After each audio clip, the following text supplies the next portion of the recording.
आपका AS2 है। As समझते हो आप, अकाउंटिंग स्टैंडर्ड। कोई एएस ऐसा जो आपने पढ़ा हो? कौन सा? AS26 intangibles. नहीं, अभी तो पूरा तो नहीं पढ़ा तुमने जिंदगी में। नाम सुना हुआ है, पर कैश फ्लो करा हुआ है आपने? कैश फ्लो जो होता है ना पूरा का पूरा AS3 होता है, तो AS3 तो तुम्हें पूरा आता है। और जैसे तुमने डेप्रिसिएशन सीखा था ना, वो पूरा AS10 में है। पूरा डेप्रिसिएशन नहीं, आई मीन पूरा AS10 नहीं हुआ। तो इसी तरीके से AS1 to 29 होते हैं बच्चे। ठीक है, तो इन्वेंट्री की सारी बातें किधर लिखी हुई है जी? Accounting standard 2। तो मैं आपके साथ पहले सारी प्रैक्टिकल बातें करूंगा। तो सबसे पहले तो हम ये देखेंगे, अरे सर, इन्वेंट्री का मतलब क्या होता है? क्या मैं कह सकता हूं इन्वेंट्री का मतलब होता है, सबसे पहले, इन्वेंट्री आर एसेट्स, ये बोल सकता हूं। इन्वेंट्री मेरा एसेट होता है, लाइबिलिटी होता है, इनकम होता है, एक्सपेंस होता है, क्या होता है बच्चे? एसेट। हालांकि इसका ना थोड़ा डिफरेंट होता है, जब तुम खरीदते हो तो तुम खर्चा बोलते हो इसको। इन्वेंट्री गुड्स होता है। जब तुम परचेज करते हो तो एसेट दिखाते हो या परचेज डेबिट करते हो? इसका मतलब तुम तो खर्चा दिखा रहे हो। लेकिन जब साल के एंड में बच जाता है तो तुम क्या करते हो, उसको स्टॉक टू परचेज कर देते हो, कि अब उस बोलते हो अरे मेरा खर्चा नहीं है, ये तो मेरा एसेट। तभी तो हमने फाइनल अकाउंट्स में देखा था, इसको लिखना मत, वैसे बता रहा हूं आपको। जब तुम इसको खरीदते हो तो तुम एंट्री डालते हो परचेज टू कैश। और अगर पूरे साल में ये ना बिके तो यही मेरा स्टॉक बन जाता है, क्लोजिंग स्टॉक टू परचेज। समझ रहे हो? तो ये जरूरत के हिसाब से खर्चा भी माना जाता है, एसेट भी माना जाता है, क्योंकि साल के एंड में जो बच जाता है वो एसेट होता है बच्चे। मुद्दे की बात ये है। सो इन्वेंट्री आर एसेट्स। और ये तीन प्रकार के एसेट्स के फॉर्म में होता है। It can be in the form of raw material, it can be in the form of work in progress, and it can be in the form of finish. और अब इसके नीचे दो लाइनें और छोड़ भी देना कि कुछ कंज्यूमेबल्स या वो होता है जो मैं लिखवाऊंगा, पर अभी मैं एकदम आपको फ्लो से सिंपल बातें बता रहा हूं। जैसे कि सपोज करो, एक मैन्युफैक्चरर है।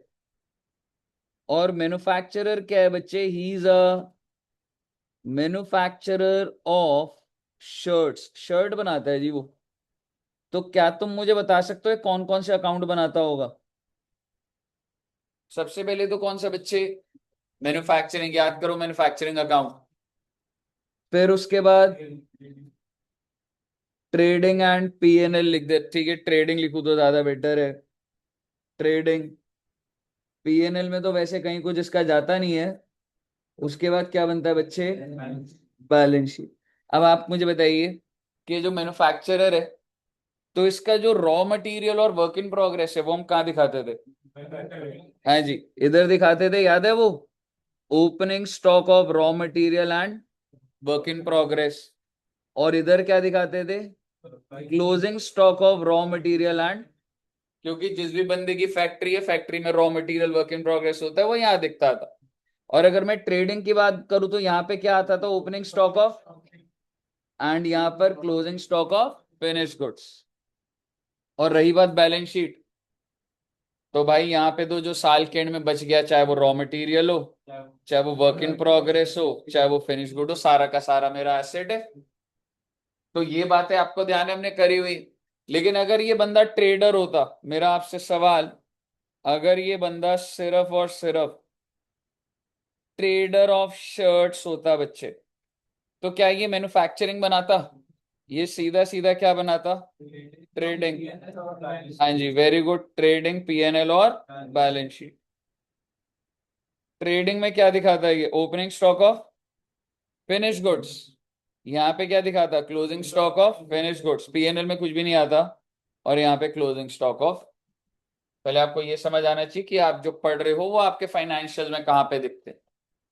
समझ रहे हो? और आपकी जिंदगी बहुत आसान रही है अभी तक, आपने हमेशा फाइनल अकाउंट्स का क्वेश्चन करा है और उसके अंदर आपको इन्वेंट्री की वैल्यू दे रखी होती थी।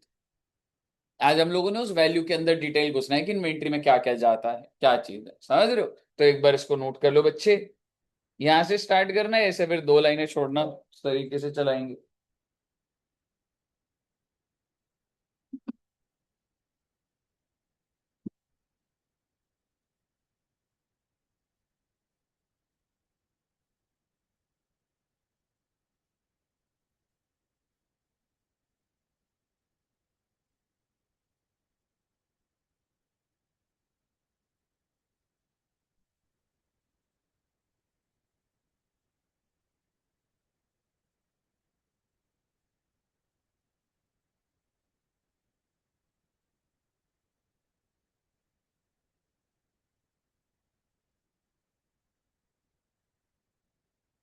लिख लिए थे तक? चलो लिख लो आराम से।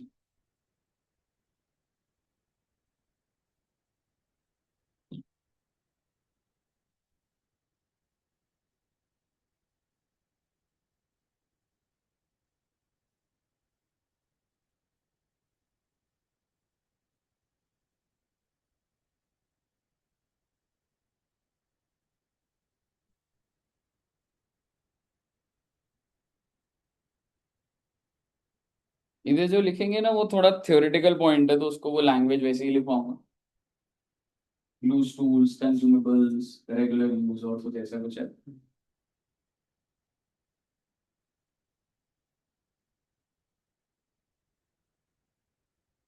लिख लिया बच्चों ने? चलिए, गुड। अच्छा, अब आप एक चीज समझिएगा, सबसे पहली चीज, AS2। अच्छा, अगर मैं तुमको यहीं से कनेक्ट करके दूं, तुमने बहुत बार देखा है कि सर हमने ट्रेडिंग अकाउंट में क्लोजिंग स्टॉक लिखा, है ना? और वही वैल्यू आप कहाँ लिखते हो बच्चे? Balance sheet. बहुत बार करा है ना? मेरा आपसे सवाल है, क्या ये कॉस्ट पर होता है? मैं ऑप्शन दूंगा, या ये मार्केट वैल्यू पे होता है, या ये कॉस्ट और market value, which ever is lower पे। कॉस्ट और market value which ever is low.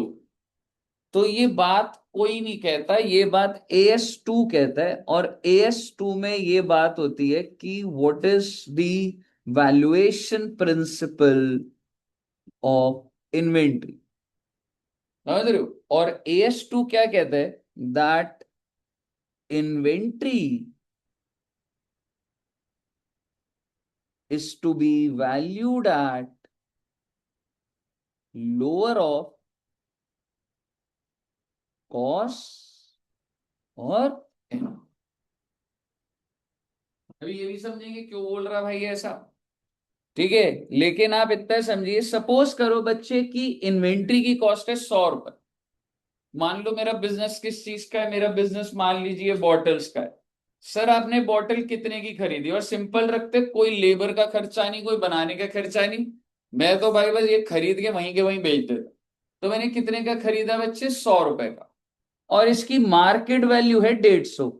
तो आप मुझे बताइए, मैं इन्वेंट्री वैल्यूएशन जब साल के एंड में ये बच जाएगा तो इसको कितने का बोलूं?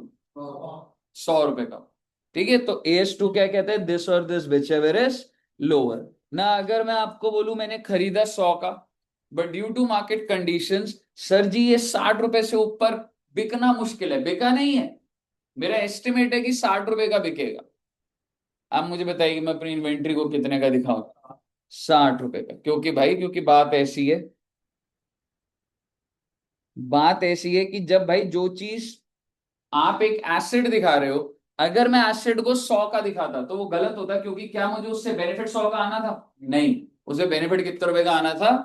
सिर्फ और सिर्फ 60 रुपए का। तो मेरे एसिड को भी उतने पे दिखाना जरूरी होता है। और दूसरी बात, अगर आप इधर से भी देखेंगे, अरे सर ये तो बिक जाएगा सर 150 का, इसको 150 पे दिखा दो, ऐसा नहीं होता बच्चे।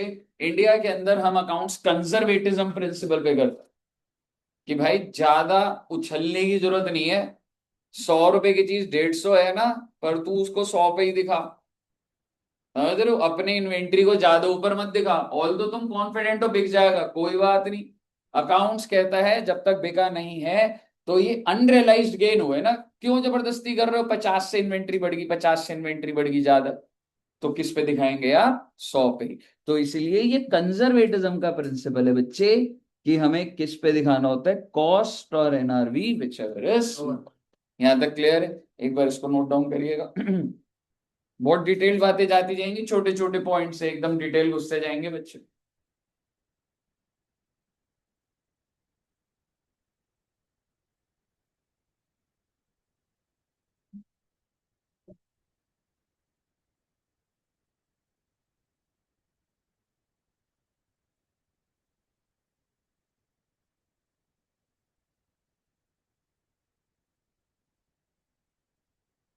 अच्छा जी, कॉस्ट इतना आसान नहीं होता निकालना। कैसे निकलेगा, मैं थ्योरेटिकली कन्विंस करता हूं।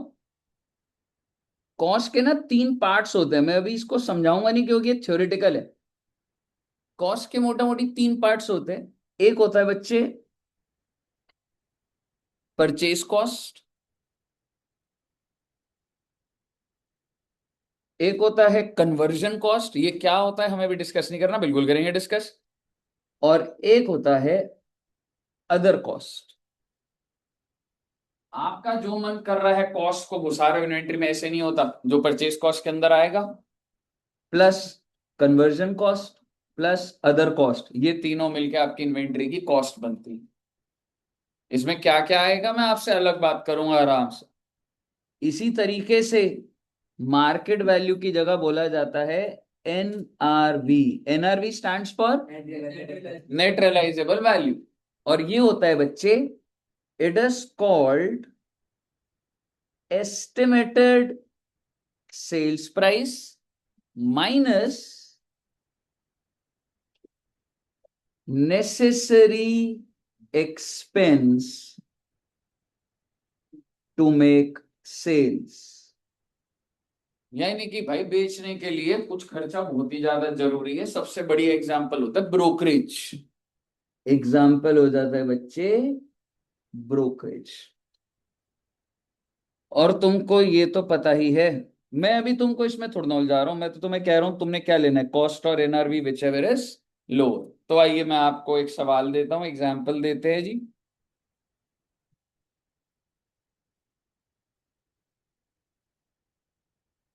मैंने आपको cost of inventory they the 10 lakh.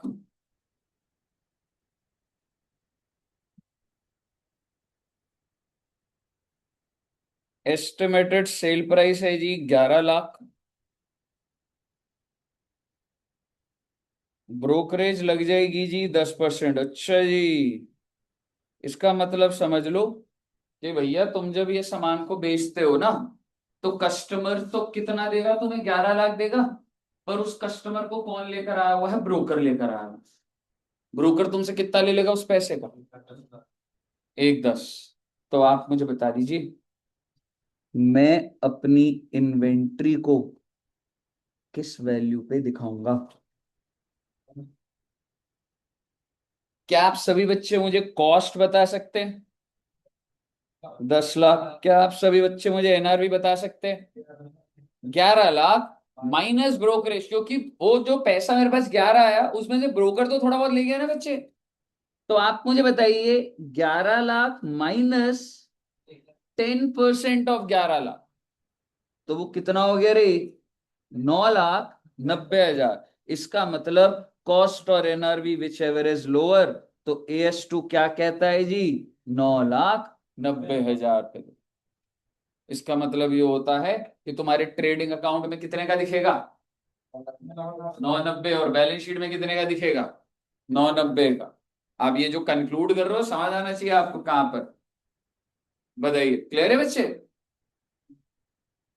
Okay, अगर आपको ये क्लियर है तो एक छोटा सा एग्जांपल इन्वेंट्री की इंपॉर्टेंस बनाते हुए, मैं जनरली वैसे रेलेवेंट नहीं है इससे, बट आपको समझ आना चाहिए कि आप किस चैप्टर में किस पोर्शन पे काम कर रहे हैं।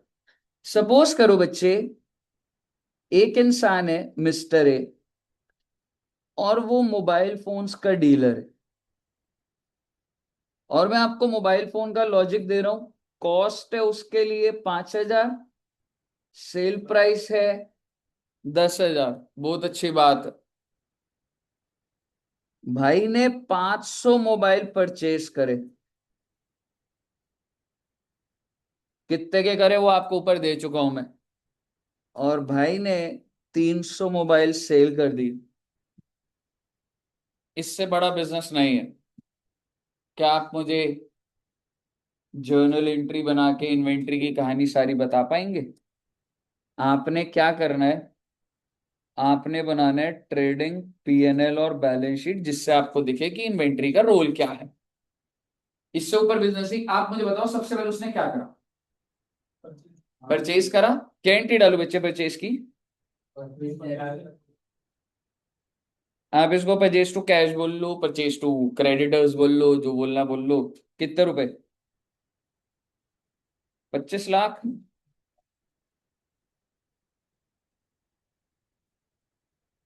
बेचा कितने का? हाँ जी, कैश टू सेल्स 300 यूनिट बिक गए। कितने के? 30 लाख हो गया क्या सेल प्राइस? यही है ना बच्चे? ना और कोई एंट्री बता दो। और कोई एंट्री डलेगी या इतना ही डलेगा? क्या एंट्री? क्लोजिंग स्टॉक की एंट्री डालने की जरूरत होती है या अपने आप दिख जाता है? आपको एक जिंदगी में बात बता दूं, अपने आप कुछ नहीं दिखेगा। क्लोजिंग स्टॉक की एंट्री डलती है, और वही ये चैप्टर है। क्लोजिंग स्टॉक की एंट्री क्या होती है? Very good. तो सबसे पहले आप समझिए क्लोजिंग स्टॉक टू परचेस। अब नेचर को भी समझिए। क्लोजिंग स्टॉक एक एसेट है जिसको आपने डेबिट करा है, और परचेस को आप कम कर रहे हैं क्योंकि जो बच गया वो मेरा खर्चा नहीं होता। ये जो चैप्टर है वो इस वैल्यू पर है बच्चे। कि भाई अभी कितना आसान है, अभी आप बड़े आराम से ये बोल दोगे सर इट्स वेरी इजी। कैसे? कितने यूनिट्स बच गए? 200। दूसरी बात, कितने का एक का कॉस्ट क्या है?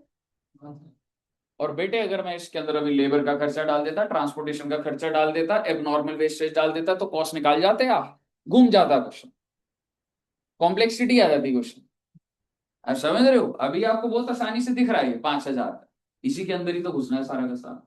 कि ये सर कॉस्ट के अंदर क्या क्या चीजें आ रही है, एनआरवी कैसे निकाला जा रहा है। तो बेसिकली यहाँ पे आपका सारा वो झमेला होगा। मुद्दे की बात ये है, कितने का आ जाएगा ये? ना तो आप बता दो भाई ने प्रॉफिट कितने का कमाया। ओरली बता दो, बस 3 ही एंट्री डलनी है मेजरली तो। 15 लाख का। हम्म।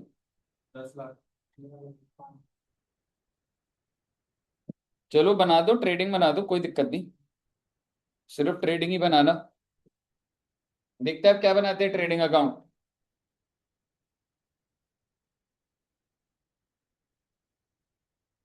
परचेज कितने की दिखाएंगे? 15 या 25?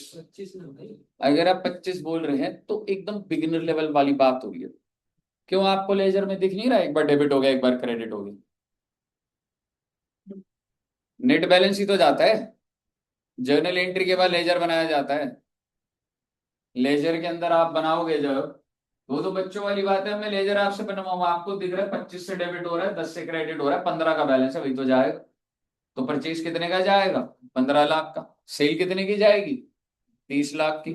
और कुछ जाना तो बताइए। To purchase 15 lakh, by sales 30 lakh. क्या क्लोजिंग स्टॉक दिखाया जाएगा या नहीं दिखाया जाएगा?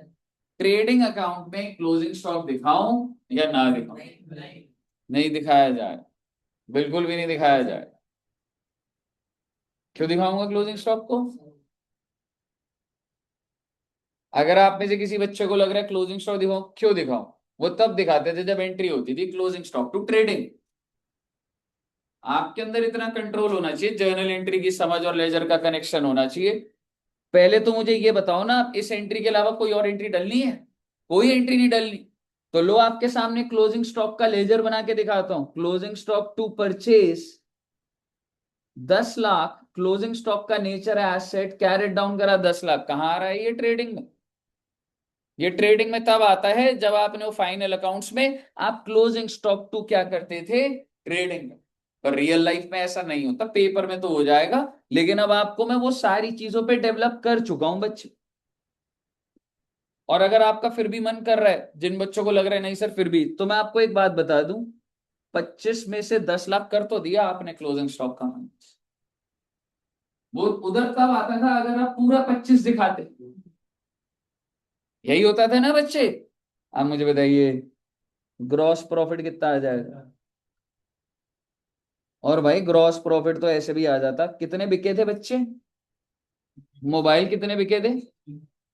एक मोबाइल पे कितने का प्रॉफिट? तो यूं भी आ रहा था, 15 लाख तो यूं भी आ रहा था। मुझे बताइए, आपको समझ आ रहा है? मैं आपको ये कहना चाह रहा हूं, आपका चैप्टर यहां पर है। मैं इस क्लोजिंग स्टॉक के अंदर घुसूंगा, गोडाउन के अंदर घुसूंगा, गुड्स की गिनती करनी कैसे होगी, एवरीडे स्टॉक टेकिंग कैसे होगी, ये सारी चीजों में यूनिट्स और कॉस्ट पे घुस जाऊंगा मैं। समझ आ रहा है बच्चे? चलिए कूल, इसको ट्रेडिंग को बना लीजिए एक बार।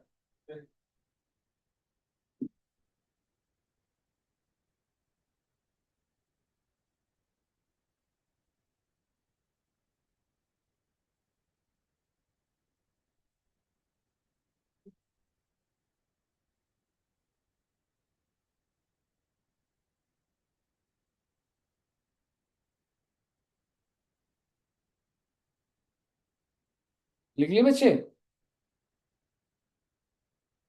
आप में से कोई बच्चा जैसे, मतलब सीए में कर लोगे तो क्या करोगे, मतलब जॉब है अपना बिजनेस? हाँ, स्टार्टिंग में जॉब या स्टार्टिंग से ही बिजनेस? स्टार्टिंग जॉब, स्टार्टिंग में। मैक्सिमम बच्चों का, कितने बच्चों का है कि बिजनेस करेंगे इवेंचुअली, तो बिजनेस ही करेंगे एट द एंड, मतलब ऐसा सोचो। सबको ही करना है? करना सबको है, पर हाथ नहीं खड़ा करेंगे हम खुद ही, आप बच। इधर आपका क्या है मैडम? जॉब और बिजनेस? उसका बिजनेस। चलो गुड, सोच बदल रही है। जॉब का ऐसे किसी को नहीं है मैं तो पूरा टाइम जॉब करूंगा ऐसे, नहीं। चलो गुड यार। ठीक है, तो सपोज करो बच्चे, आपकी एक बहुत बड़ी दुकान है, जैसे मान लीजिए शहर जी, आप शहर जी का क्या प्लान है बिजनेस? मतलब और बिजनेस से मतलब क्या है? देखो, टीचिंग में तो स्कोप है नहीं ज्यादा, ठीक है, मतलब कुछ अलग अगर आप करो तो हाँ, मतलब आप सोचो कि नहीं सर, पता लगे एकदम सामने ही खोल लिया, हेलो सर। ठीक है, सो बेसिकली मान लीजिए शहर जी, आपने एक बहुत बड़ी दुकान खोली डेयरी मिल्क चॉकलेट्स की, समझ रहे हो सकता है लोगों का बिजनेस ये। ठीक है, तो भाई ने क्या करा, कह रहा सर चॉकलेट खरीदूंगा, इतना बड़ा शोरूम होगा, लोग चॉकलेट खरीदने आएंगे सर। बहुत ध्यान से सुनिएगा, मैं आपको पहले हेडिंग डलवा देता हूं, मैं क्या बोलना चाह रहा हूं। इसको बोला जाता है कॉस्ट फॉर्मूला। क्या होता है भाई, ये अभी समझ लेंगे।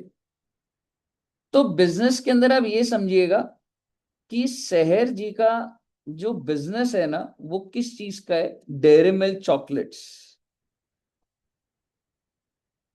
Dairy milk chocolates.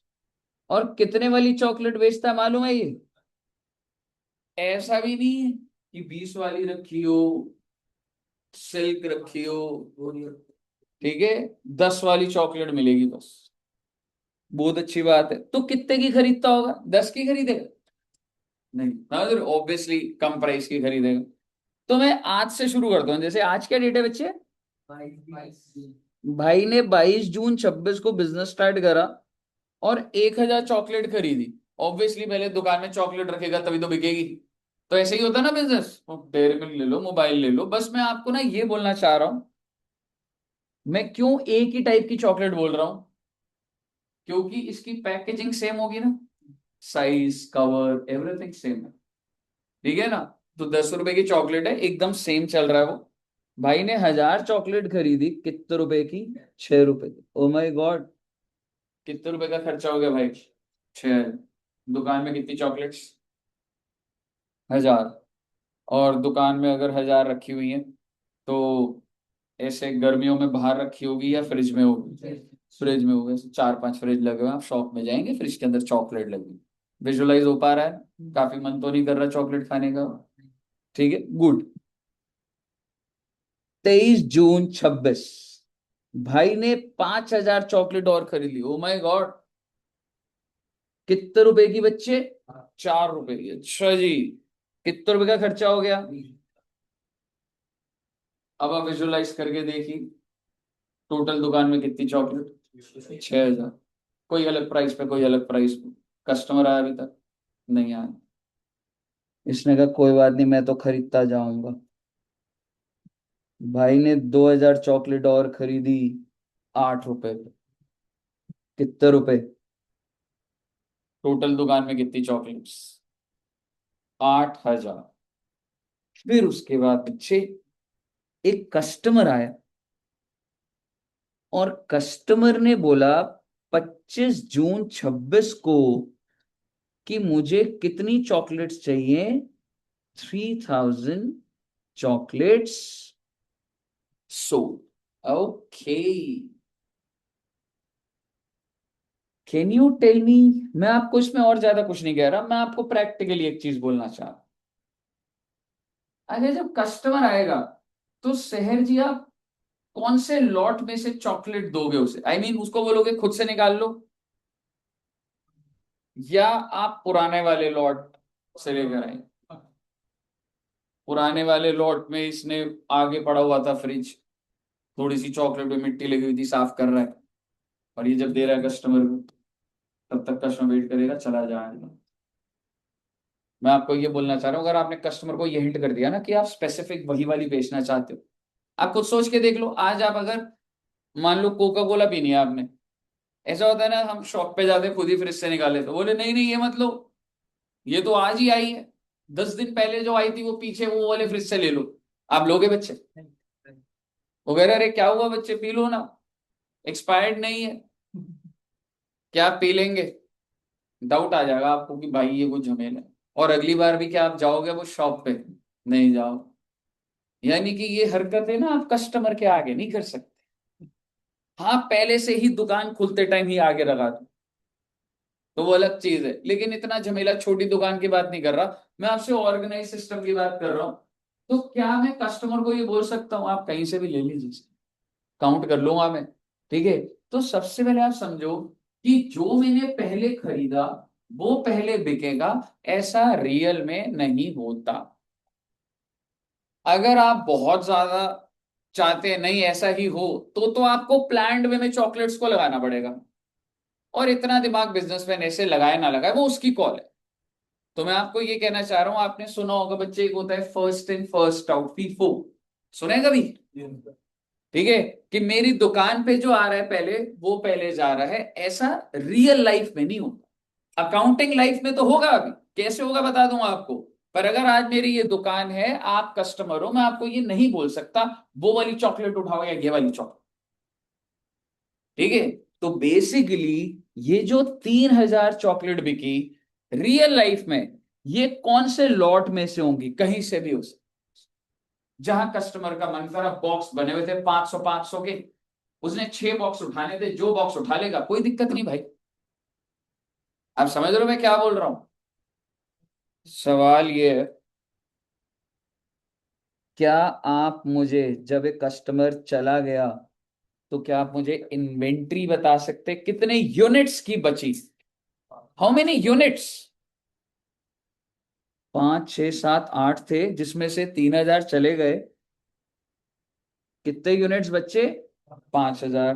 Can you tell me the cost per unit? कैसे बताएंगे अब आप?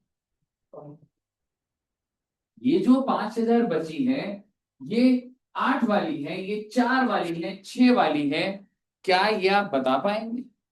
क्या ये रियल लाइफ में कोई बता पाएगा? नहीं। तो बेसिकली, पर मुझे तो यूनिट्स को कॉस्ट से मल्टीप्लाई करके ही इन्वेंट्री की कॉस्ट निकालनी है। मैं तो डेली खरीदता हूँ, डेली सामान जा रहा है, डेली आ रहा है, डेली जा रहा है, मैं कहां से ट्रैक रखूं?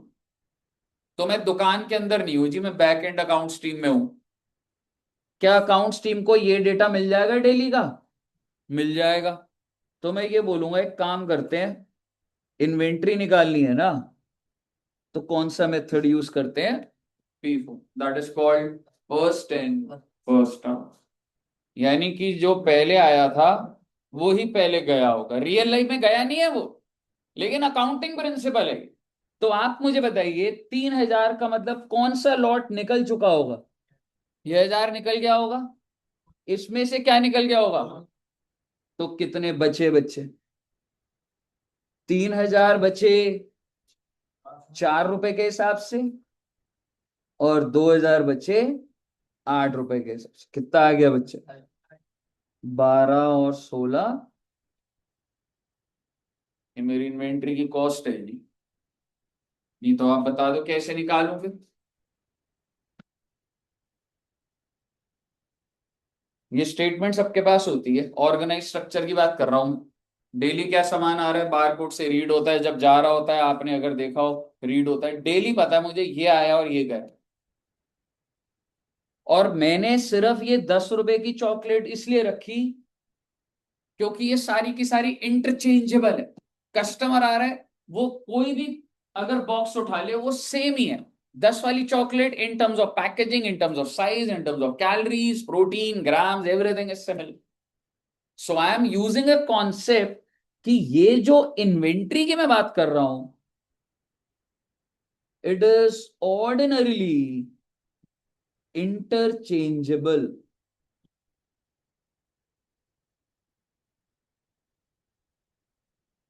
और एक आपका इको में होता है ना, कहने से it is homogeneous. Same in all respect. तो बात ऐसी है जी, डेयरी मिल्क वाला एक ही चॉकलेट बनाता है क्या?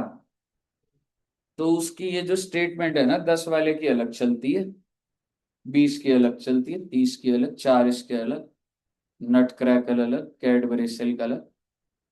क्योंकि अगर कस्टमर में से सिल्क मांग रहा है तो मैं 50 की कोई भी चॉकलेट नहीं दे सकता ना। समझ रहे हो? इसी तरीके से एप्पल कंपनी है, वो क्या ये करी होगी, इतने सारे लैपटॉप है फीफो लगा दो? नहीं, जब तक वो लैपटॉप पूरा सेम नहीं है तब तक फीफो नहीं लग पाएगा। समझ रहे हो? जैसे उसके पास आईफोन 17 है कंपनी के पास, क्या वो 17, 17 प्रो, 17 प्रो मैक्स एक साथ दिखाया और जो भी जा रहा है फीफो लगा दूंगा मैं? नहीं। मैं फीफो तब लगा पाऊंगा जब मेरी जो स्टेटमेंट है वो सिर्फ किसकी, आईफोन 17 की अलग, कि ये मैंने खरीदे, ये गए। 17 प्रो की अलग, प्रो मैक्स की अलग। This method can be applied only when ये जो यूनिट्स है ये एकदम सेम। अगर आपको 20 रुपए की कोका कोला उठानी है तो फ्रिज में 50 पड़ी है 20 वाली कोका कोला, जो मर्जी उठा लो, तो मैं उस पे लगा पा। कोका कोला और फैंटा भी नहीं लगा पाऊंगा मैं। आप समझ रहे हो? चाहे 20 की है, it has to be same. ठीक है बच्चे, तो ये मेथड तब लगते हैं, पहले आपको सेग्रीगेट करना। तो अब आप सोच के देखो, एक कंपनी एक प्रोडक्ट में डील करती है, 10 में करती है, तो उसको 10 प्रोडक्ट की अलग से स्टेटमेंट होनी चाहिए पहले ये लगाने की। अगर सर फीफो के अलावा भी होता है, हाँ बेटे हाँ। लीफो, लीफो क्या होता है बच्चे? Last in first out. जो सबसे लास्ट में आया था वो गया होगा। दैट मीन्स भाई ये 2,000 चले गए होंगे और ऊपर से क्या चला गया होगा? 1,000। तो क्या बचा होगा ऊपर वाले लॉट में? 4,000 इंटू 4 और 1,000 इंटू 6। समझ आ गया ना? कितना आ रहा है? सुन, 22,000। और आपको एक बात बता दूं, AS2 does not allow use of leave। बेकार मेथड है ये। आपकी जो इन्वेंट्री है वो कौन सा प्राइस पकड़ रही है, लेटेस्ट प्राइस या पुराना प्राइस? लेटेस्ट ही पकड़ रही लीफो के अंदर। आपकी जो इन्वेंट्री बची कौन सी बची? वो ये वाली इन्वेंट्री बच रही है। आप हो सकता है ये 3 साल पुरानी इन्वेंट्री हो, जो आज भी लीफो के फंडे की वजह से वो आज भी इन्वेंट्री दिख रही है मेरी। इन्फ्लेशन कहां पकड़ रहा है method? FIFO is logical. FIFO में जो आपका लेटेस्ट इन्वेंट्री है उसी का प्राइस पकड़ा जाता है। लीफो में कितना पुराना प्राइस पकड़ा जाएगा भाई? ये तो भी 3 दिन लगाए मैंने। अब ऐसे अगर कॉम्प्लेक्स हो जाए, 2025 की इन्वेंट्री डाल दो अभी इसमें मैं, तो फंस जाएगी ना बात। आई मीन वो प्राइस सही नहीं पकड़ेगा ना वो बच्चे। बताइए, क्लियर है? अगर आपको ये भी क्लियर है तो बेटे एक मेथड और होता है, that is called average method. Sir ji average method में क्या करते हैं हम लोग ना, प्राइस का एवरेज निकाल देते हैं।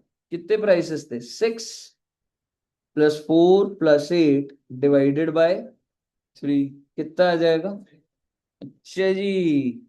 और यूनिट्स कितने बच्चे? 5000 इंटू 6।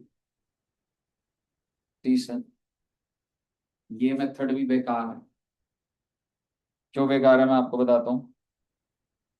अगर इसने 24 तारीख को, सोच के देखो, एक यूनिट खरीदी होती 12 रुपए की, एक यूनिट बस। क्यों खरीदी होती? बिक रही थी भाई, स्पेशल रेट पे बिक रही थी, मैंने खरीदी 12 रुपए। तो जब तुम एवरेज लगाओगे तो खराब नहीं हो जाएगा एवरेज? अब एक यूनिट महंगी खरीदने की वजह से मेरा ओवरऑल एवरेज खराब है। क्योंकि अब एवरेज कितना आ जाता है बच्चे? अगर 12 भी जोड़ दूंगा, एक यूनिट की वजह से कितना इंक्रीमेंटल आ रहा है। इसीलिए हमें इंपॉर्टेंस यूनिट्स को भी देनी चाहिए। आपने कितने यूनिट्स किस प्राइस पे खरीदे, और इसीलिए कौन सा मेथड होता है बच्चे? Weighted average. 4 मेथड्स कराने थे जी, ये चौथा मेथड है, दैट इज वेटेड एवरेज में। और इसमें क्या होगा sir? Units, price, product. Units कितने रे? 1000, 5000, 2000। 1000, 5000, 2000। प्राइस कितना बच्चे? 648। 6000, 20000, 16000। टोटल कितना आ गया सर जी? 42,000। और यूनिट्स कितने हैं सर जी? हाँ, तो सिंपल सी बात तो ये है, 8000 यूनिट की cost 42,000।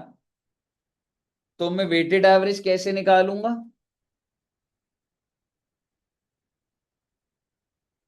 Some of product divided by sum of units. 42,000 divided by 8,000, जो कि आ जाएगा बच्चे 5.25। ओके। और अगर तुम सही मायने में समझे तो बस ये कुछ नहीं है, total cost divide by total units. This is the total cost, this is total units. Inventory में यूनिट्स कितने बच्चे थे बच्चे मेरे? हाँ जी। 5000 इंटू 5.25 कितना हो गया? 26,000।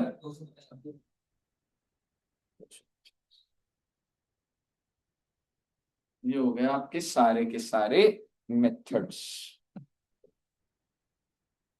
when inventory is ordinarily interchangeable।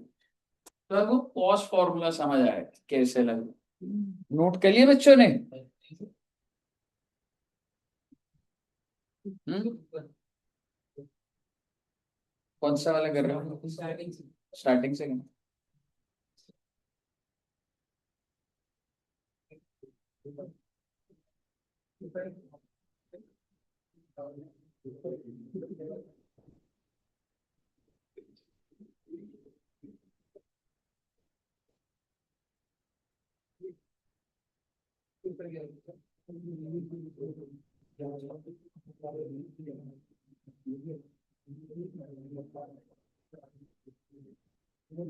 लिख लिया? आइए जी।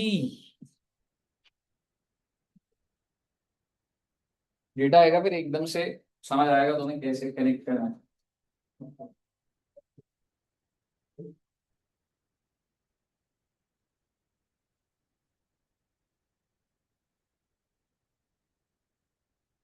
ऑनलाइन में ही बच्चे लिख रहे हैं।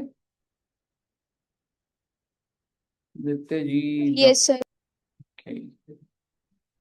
Damandeep ji, long time. नमा जी, प्रसाद जी।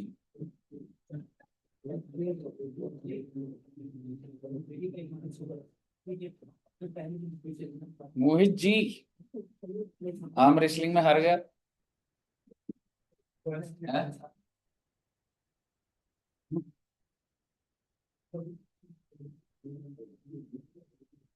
मेरे को इसलिए नहीं आया क्या? यार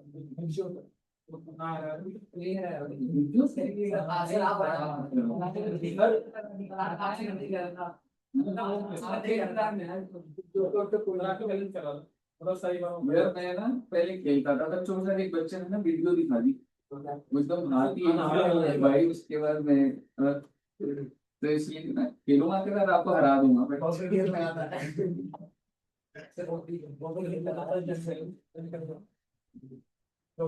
डीटीएम के बाद आर्म रेसलिंग बच्चों के साथ खेलना सेव नहीं है बेटे। किस तरीके से गुस्सा निकलेगा पता नहीं एकदम।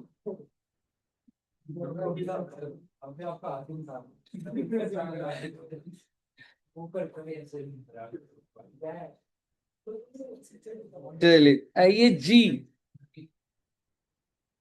लिख लिया बच्चों ने? सर अगर आपको इधर तक कोई भी दिक्कत नहीं है तो आइए छोटे छोटे क्वेश्चंस देखते हैं बच्चे पहले, और लेवल बढ़ता जाएगा, डेटा आएगा काफी आज। आज तो भी आपकी फर्स्ट क्लास ही है ना? चलो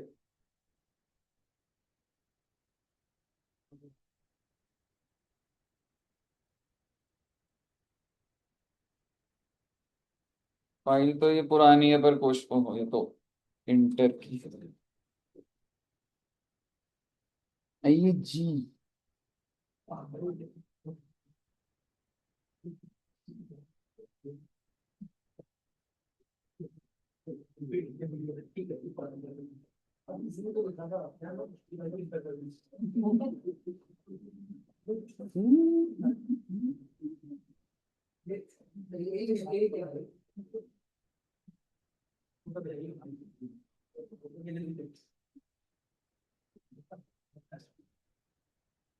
और एक ना, एक बार जरा जो जो करा हमने एक बार देख लेते हैं। इन्वेंट्री दिख रहा है in case of manufacturing concern, क्या लिख रहा है?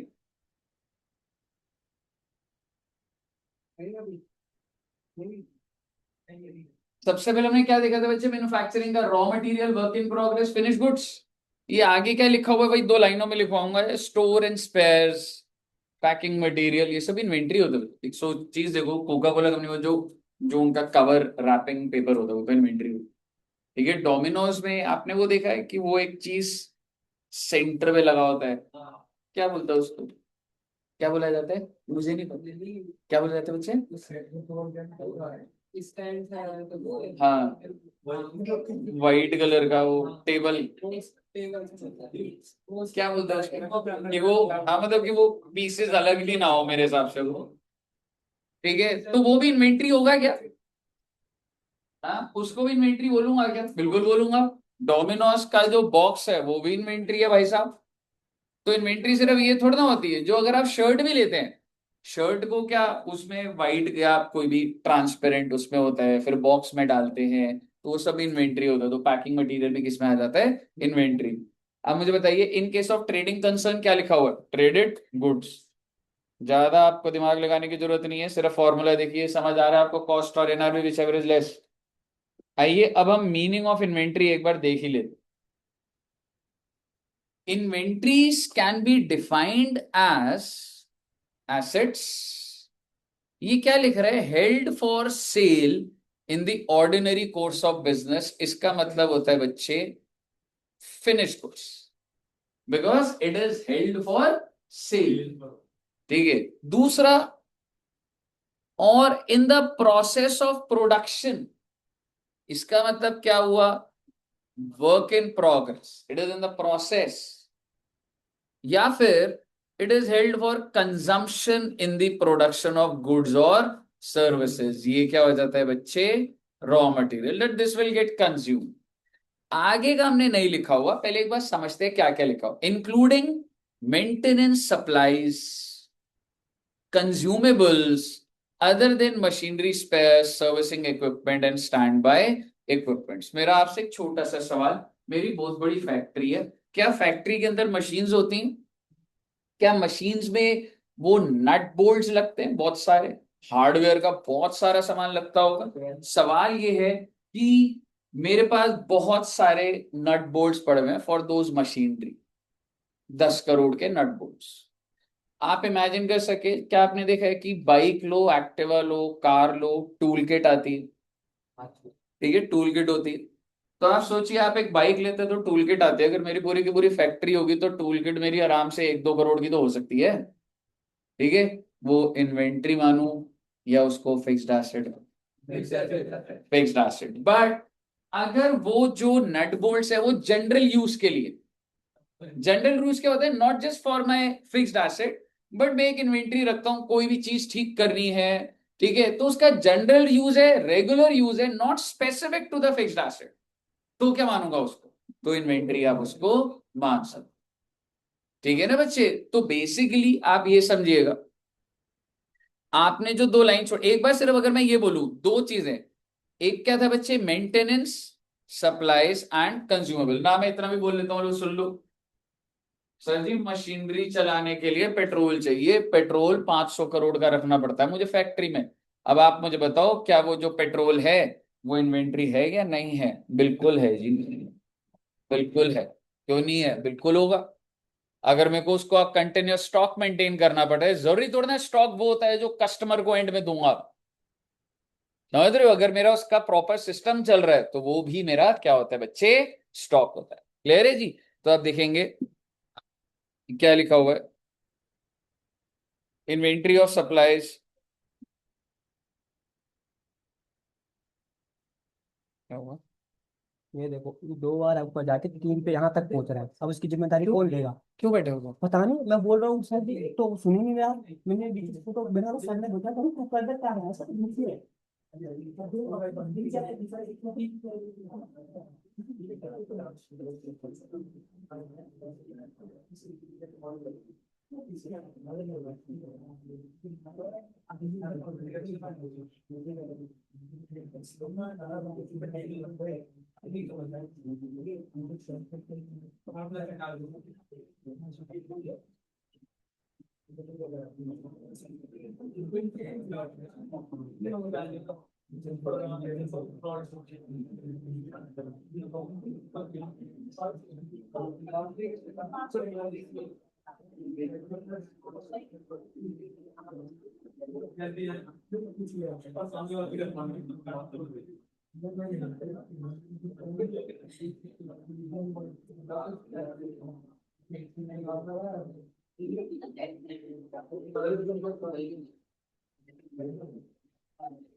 हाँ जी बच्चे, ठीक है।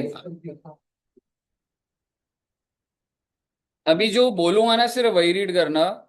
हाँ, ये वाला, in a manufacturing concern inventories will also include maintenance supplies. बच्चे, मेंटेनेंस का मतलब ना आप ये लगा सकते हो कि मैं आपको जो भी चीज बेचता हूँ, मोबाइल बेच रहा हूँ, कुछ है, अगर वो खराब होता है तो भी तो मेरे को उसकी चीजें मेंटेन रखनी पड़ती होगी ना। बाइक बेच रहा हूँ, आपकी बाइक में कोई चीज टूट फूट गई है, तो क्या उसका सामान नहीं रखूंगा अलग से मैं, तो वो भी तो आ जाएगा ना मेंटेनेंस के लिए जो भी चाहिए, ठीक है। Consumables, loose tools, spare parts, तो बेसिकली जो जगह छोड़ी थी ना आपने, वहां पे लिखिएगा बच्चे, in a manufacturing concern, in a manufacturing concern inventories will include, in a manufacturing concern, inventories will include maintenance supplies, maintenance supplies, consumables, comma loose tools, commas and spare parts. Maintenance supplies, consumables, loose tools and spare parts.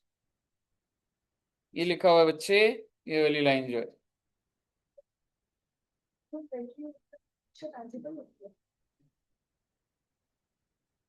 Intangible हो सकती है, अगर मेरा वो जो formula है मैं उसी में ही डील करता हूँ, इंटेंजिबल भी हो सकती है। लाइक आई क्रिएट फॉर्मूला और मैं सबको भेज देता हूँ, ठीक है, इंटेंजिबल भी हो सकता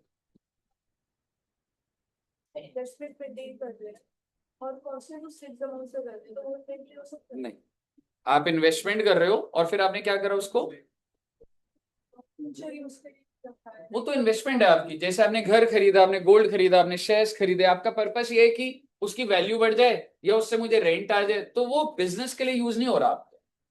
अब अगर मैं आपको बोलूं ये जगह मैंने खरीद ली, ठीक है, तो क्या मैं इसको इन्वेस्टमेंट बोलूं या मैं इसको ये बोलूं कि it is use for business. There is a difference between fixed asset and investment. आपने देखा होगा जो वो हमारी बैलेंस शीट होती है उसमें इन्वेस्टमेंट अलग होता है ना। इन्वेस्टमेंट का जो पैसा जो आप लगा रहे हो वो आप बिजनेस के लिए यूज थोड़ा ना कर रहे हो। आपने कुछ पैसा इकट्ठा करा बिजनेस से, भाई एक काम का शेयर खरीद ले भाई, तो क्या वो रोटेट हो रहा है? और याद करो 12वीं क्लास में गुडविल निकालने के लिए भी नॉन ट्रेडेड इन्वेस्टमेंट को बाहर कर देते हैं, क्योंकि जो तेरी धंधे में इन्वेस्टमेंट नहीं लग रखी, वो तू पैसा थोड़ा ना कमा रहे हो, तो अलग एंगल से कमा रहे हो ना आप, ठीक है ना। इन्वेस्टमेंट अलग होती है, फिक्स्ड एसेट अलग होता है। आप ये एसी को बोलोगे फिक्स्ड एसेट, हाँ जी है, पर अगर मैंने इंस्टीट्यूट के पैसे से गोल्ड खरीद लिया, क्या मैं उसे फिक्स्ड एसेट बोलूं या इन्वेस्टमेंट बोलूं? क्योंकि यूज नहीं आ रहा ना मेरे, रोटेट नहीं कर रहा मैं उसको, कहीं भी यूज में नहीं आ रहा, कमा के देगा मेरे को गोल्ड वो, लेकिन दैट्स इन्वेस्टमेंट। क्लियर है बच्चे? अगली लाइन लिखिएगा, उसी जगह वहां पे जगह है ना, inventories do not include spare parts, inventories do not include, जहां अंडरलाइन कर रहा हूं ना, spare parts, servicing equipment, standby equipment which can be used only in connection with a fixed asset। भाई जो सिर्फ फिक्स्ड एसेट के use के लिए बना हुआ है उसको मैं फिक्स्ड एसेट की कॉस्ट में डाल देता हूं, और जिसका यूज क्या होता है, रेगुलर होता होगा या इरेगुलर, इरेगुलर। ये लाइन लिख लीजिएगा, आती नहीं है पर एक क्लैरिटी होनी चाहिए जिंदगी।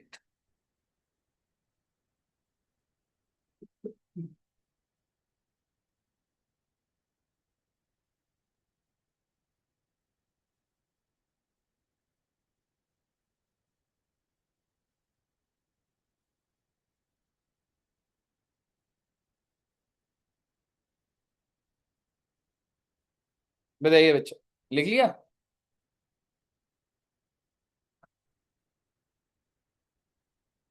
आपको बस ये ध्यान रखना है, अगर कोई चीज स्पेसिफिक टू फिक्स्ड एसेट है, ऐसे लैंग्वेज में लिखा आ जाएगा कि वो फिक्स्ड एसेट के लिए ही है, और दूसरी बात उसका यूज क्या है, इरेगुलर, तो वो इन्वेंट्री है या फिक्स्ड एसेट है, फिक्स्ड एसेट।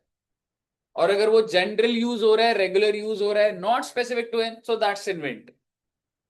ठीक है बच्चे, अगर इधर तक क्लियर है जी, तो आपको एक छोटी सी बात है वैसे, अगर सपोज करो मैंने अपनी क्लोजिंग इन्वेंट्री को ओवरस्टेट कर दिया, ओवरस्टेट का मतलब क्या होता है, ज्यादा दिखा दिया, तो मेरे ग्रॉस प्रॉफिट या नेट प्रॉफिट क्या आएंगे, ज्यादा ही आएंगे ना। और अगर मैंने अपने क्लोजिंग स्टॉक को अंडर स्टेट कर दिया तो कम आएंगे। दूसरी बात, अगर मैं ओपनिंग इन्वेंट्री को ज्यादा दिखा दूं तो प्रॉफिट क्या आएंगे, कम आएंगे, क्योंकि डेबिट साइड को ज्यादा दिखाएगा तो प्रॉफिट तो कम ही आएगा। और अगर ओपनिंग को अंडर स्टेट कर दूंगा तो ज्यादा आएंगे। ये कनेक्ट कर पाया? ठीक है, ये तो जो आपकी ट्रेडिंग में अगर वैल्यू ज्यादा कर दो तो उससे प्रॉफिट पे क्या इफेक्ट आ रहा है, ठीक है बच्चे, तो थ्योरेटिकल बात है। आइए,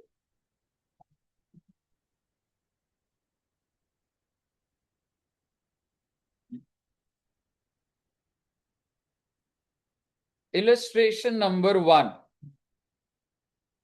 देखते हैं एक बार बच्चे। Surekha limited deals in 3 products.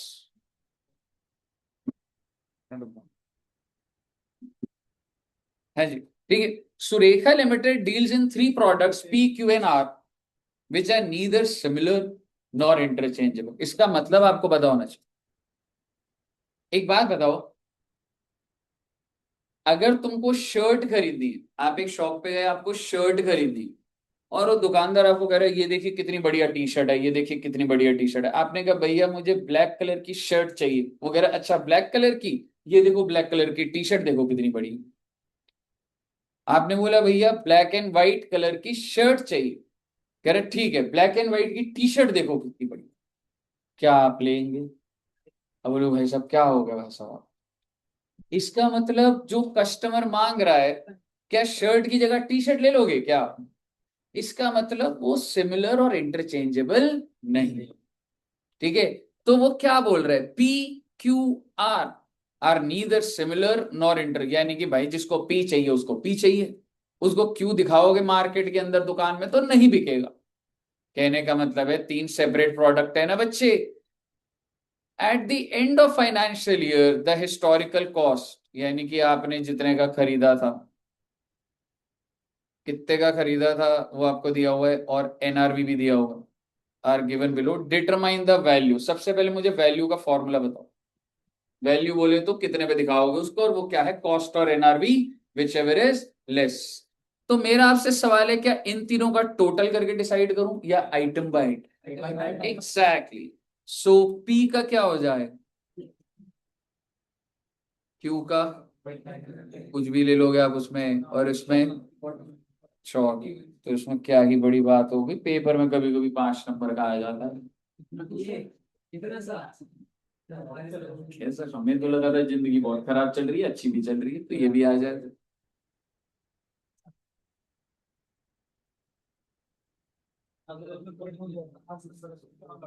Illustration number 2। अब आपकी वो फीफो वाली नॉलेज यूज करूंगा और एक और परपेचुअल सिस्टम और कुछ यूज करूंगा। A manufacturer has following record of purchase of condenser। Sir ये कंडेंसर क्या होता है, छोड़ो ना बेटे, क्वेश्चन देखते हैं एक बार। मुद्दे की बात है, ट्रेडर है या मैन्युफैक्चरर है? और भाई क्या परचेस करा इसने, कंडेंसर। ये क्या होता है सर, पता नहीं सर जी।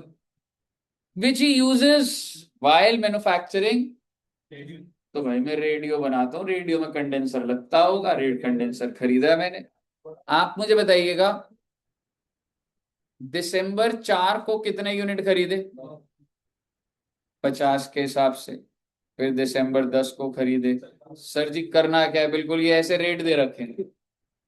उसके बाद क्वेश्चन क्या कह रहे हैं, ऐसे ना मुझे परचेज के वो दिए हुए, भाई इधर देखना बच्चे, निकल जाएगा question. 1600 unit were issued during the month of December till 18th of December. Oh my God, यानी कि 11 दिसंबर के बाद 18 दिसंबर को कितने यूनिट इशू कर बैठे हो, 1600। क्वेश्चन कह रहा है calculate the value of closing inventory. इसने नहीं बताया फीफो लगाऊं, इसने नहीं बताया क्या करूं, क्वेश्चन का लेवल बहुत ज्यादा नहीं है, करेक्ट भी नहीं है पूरा, पर मैं तो आपकी समझ यूज करना चाहता हूं। 900 पहले खरीदे, उसके बाद कितने, 1300, उसके बाद कितने,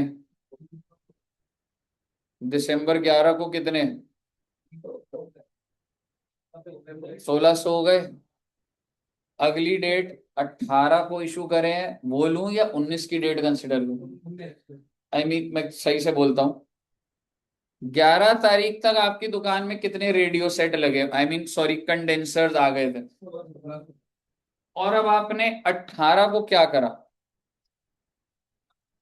उसको रेडियो में लगा दी, इशू कर दी, बेचा नहीं डायरेक्ट, फैक्ट्री के अंदर रेडियो बन रहा था, ये कंडेंसर पकड़े चिपका दिए रेडियो के अंदर, तो 1600 के 1600 ही तो खत्म हो गए, 1600 के 1600 ही तो खत्म हो गए, तो बचा क्या, दिसंबर 19 और 28 दिसंबर का ही तो बचा। तो इन्वेंट्री क्या हो गई, 200 इंटू 60 और 800 इंटू 47। तो क्वेश्चन में दम भी नहीं था इतना, भाई 1600 के 1600 सारी खत्म हो गए, जो बच गई इन्वेंट्री वो ये रही, तो 200 इंटू 60, 800 इंटू 40। बताइए कोई दिक्कत बच्चे, कितना आ गया, 49,600। All clear till here? Question का लेवल बढ़ेगा, डोंट वरी।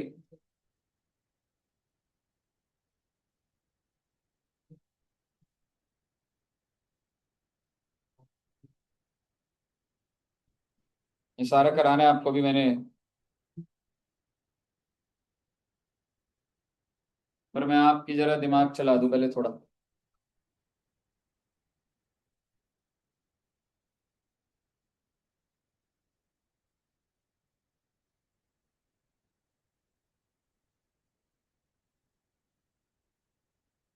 मैं आपको थ्योरेटिकली लिखने को नहीं दे रहा, अब आपकी सोच बना रहा हूँ, मेरी बात ध्यान से सुनो। इन्वेंट्री की वैल्यूएशन क्या होती है? कॉस्ट और NRV which ever is, cost के अंदर घुस रहा हूँ। अगर सपोज करो मैं ये क्या बोलते हैं इसको, बॉटल,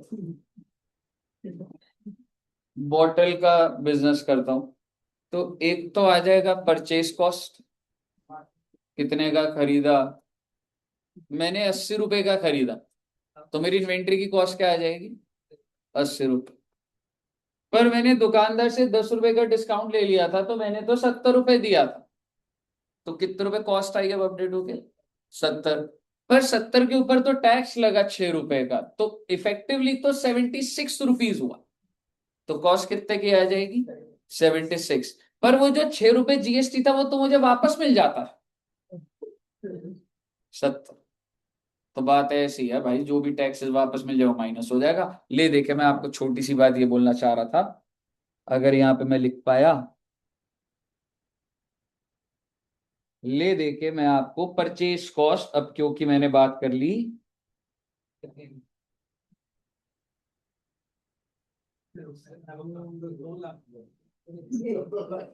2 लाख। जी ठीक है, ले देके मैं आपको ये कहना चाह रहा हूं कि परचेज कॉस्ट में क्या ले रहा हूं, आप ना लिख सकता, मैं पूरी बात कर ही लूं। शुरू कर दिया तो हेडिंग डाल दीजिएगा cost of inventory. Cost of inventory में सबसे पहला पॉइंट क्या होता है बच्चे? परचेज कॉस्ट, यही था ना?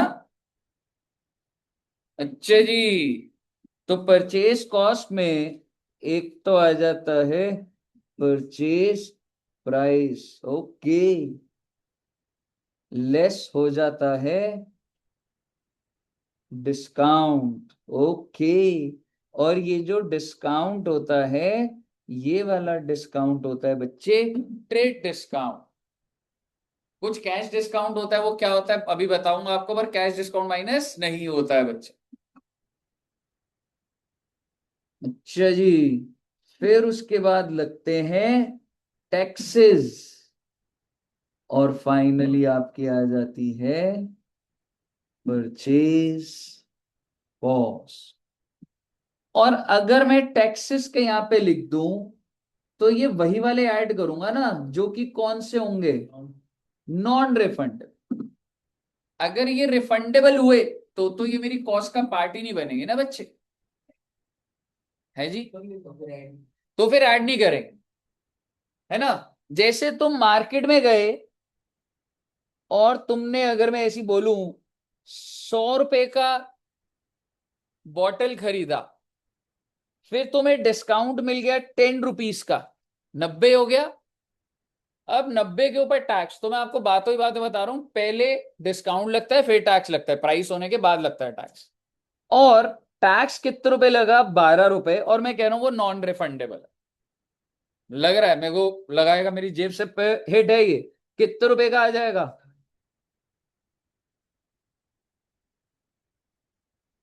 ऐड करोगे ना? समझ आ गया ना आपको, या नहीं है?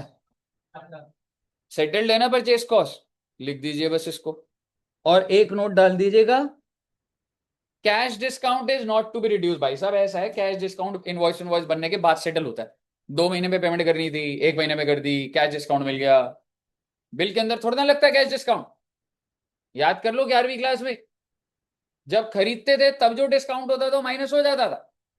कैश डिस्काउंट तो बाद में होता है बच्चे, कि 3 महीने की उधारी है, 2 महीने में पेमेंट कर दी, तो इसलिए वो माइनस नहीं होता इन्वेंट्री से। यहां तक कोई दिक्कत? गुड। बहुत अच्छी बात है। लिख लिया बच्चों ने? नोट लिखवा दिया मैंने। Cash discount is not to be reduced from the cost of inventory, is not to be reduced from cost of inventory। बहुत अच्छी बात है। क्या आप सभी बच्चों को सारी बातें समझ आ रही? तो ये क्या लिखा है जरा देख भी लेते हैं ना।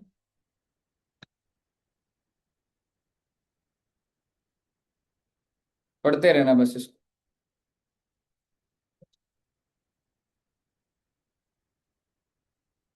एक लाइन और लिख लीजिएगा, फ्रेट इनवर्ट्स क्या हो? Carriage inverts. और इसके अलावा और भी अगर कोई खर्चा जो एक्विजिशन से रिलेटेड है वो भी नोट नंबर 2 लिखिएगा। Freight inverts and other expenditure हो सकता, and other expenditure directly attributable to acquisition।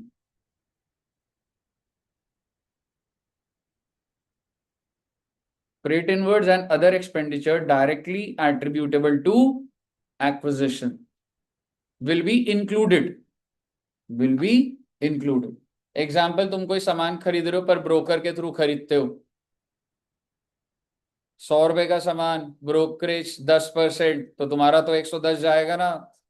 Broker को पे करोगे ना भाई, तूने दिलवाया, तो वो भी ऐड हो जाता है इसमें। ठीक है ना? ये एग्जाम्पल पढ़िए एक बार। ऐसे ये टाइम पास है पर एक बार पढ़ लीजिए।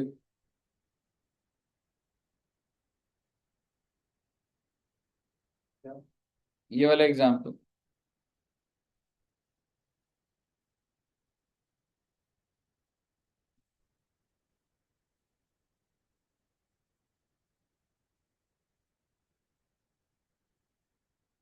पढ़ लिए बच्चे? अगला होता है जी कॉस्ट ऑफ कन्वर्जन। हेडिंग लिखिएगा, कॉस्ट ऑफ कन्वर्जन। भाई एक बात बताओ, जरूरी थोड़ा है कि तुम इसको एज इट इज बेच दोगे। मान लो अगर मैं इसका मैन्युफैक्चरर हूं, और सिंपल एग्जांपल ले लो, शर्ट का ले लो। मैं पहले कॉटन खरीदता हूँ, कॉटन से कपड़ा बनता है, कपड़े से शर्ट बनती है, तो क्या लेबर इन्वॉल्व नहीं है? प्लांट एंड मशीनरी इन्वॉल्व नहीं है? क्या उसका जो मेरा खर्चा है, क्या वो भी इन्वेंट्री का कॉस्ट बनता है? बिल्कुल बनता है। ये थोड़ा ना आपने जो शर्ट पहनी है, क्या उसके अंदर सिर्फ उस शर्ट में जो कॉटन लगी है, जो कलर है, सिर्फ उसी का खर्चा होगा? आप वो बिजनेस एंगल से पकड़ रहे हो, भी मैं अकाउंटिंग एंगल कह रहा हूं। अकाउंट्स कहते हैं कि अगर हमने शर्ट डाली है तो इसमें कॉटन का खर्चा होना चाहिए, बटन्स का होना चाहिए, कलर है वो तो ठीक है, पर जिस लेबर ने बनाया, क्या वो लेबर कॉस्ट नहीं होनी चाहिए पर यूनिट? जिस मशीनरी में प्रोडक्शन हुई, क्या उसकी डेप्रिसिएशन भी इसकी कॉस्ट में नहीं होना चाहिए? तो ऐसे बहुत सारे खर्चे होते हैं जो कि दिख नहीं रहे होते, but they are necessary to convert your raw material into finish goods. तो कन्वर्जन कॉस्ट क्या होता है बच्चे? Includes cost related to units. फालतू का लिखा हुआ है सच, आप आगे लिखिएगा। कन्वर्जन मैं बोलता हूं वो लिखिएगा। The cost that is incurred, the cost that is incurred to convert raw material into finished goods is called conversion cost।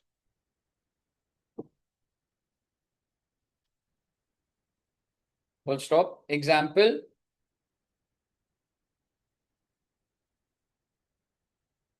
direct and indirect labor, direct labor, indirect labor, fixed overhead and variable overheads। Sir जी ये क्या होता है, सुना है बच्चे कभी? ये ना फैक्ट्री के खर्चे होते, मैंने थोड़ा बहुत मैन्युफैक्चरिंग बताया होगा। इलेक्ट्रिसिटी का खर्चा, रेंट, डेप्रिसिएशन, ये सब समझ रहे हो, फिक्स्ड है। ठीक, होने ही होने हैं ये खर्चा। कैसे एलोकेट करने को कुछ नहीं है, बाय चांस ट्रू फॉल्स में आ जाए तो बस आपको पता होना चाहिए, fixed overhead and variable overhead. Clear है बच्चे? चलिए नेक्स्ट लिखिएगा, अदर कॉस्ट,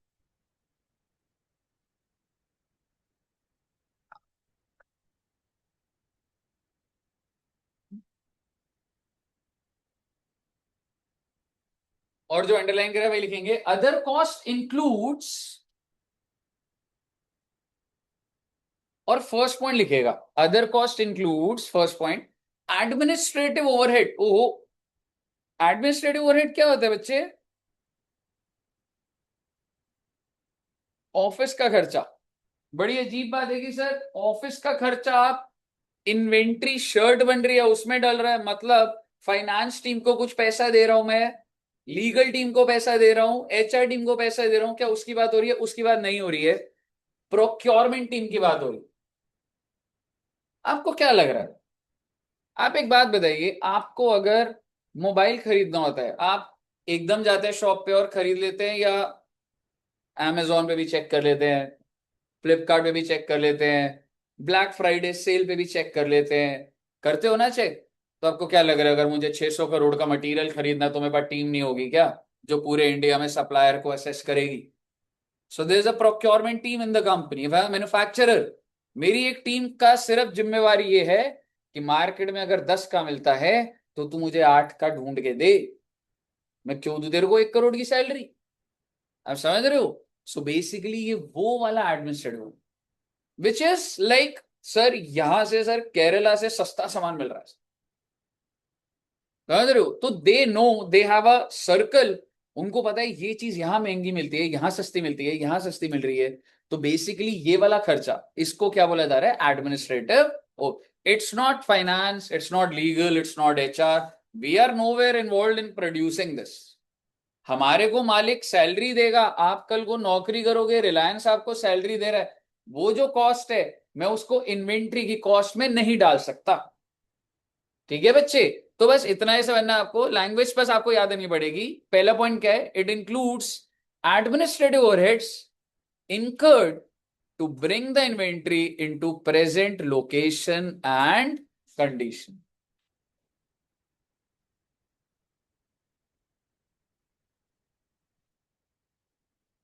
फर्स्ट पॉइंट लिख लिया? सेकंड पॉइंट लिखिएगा,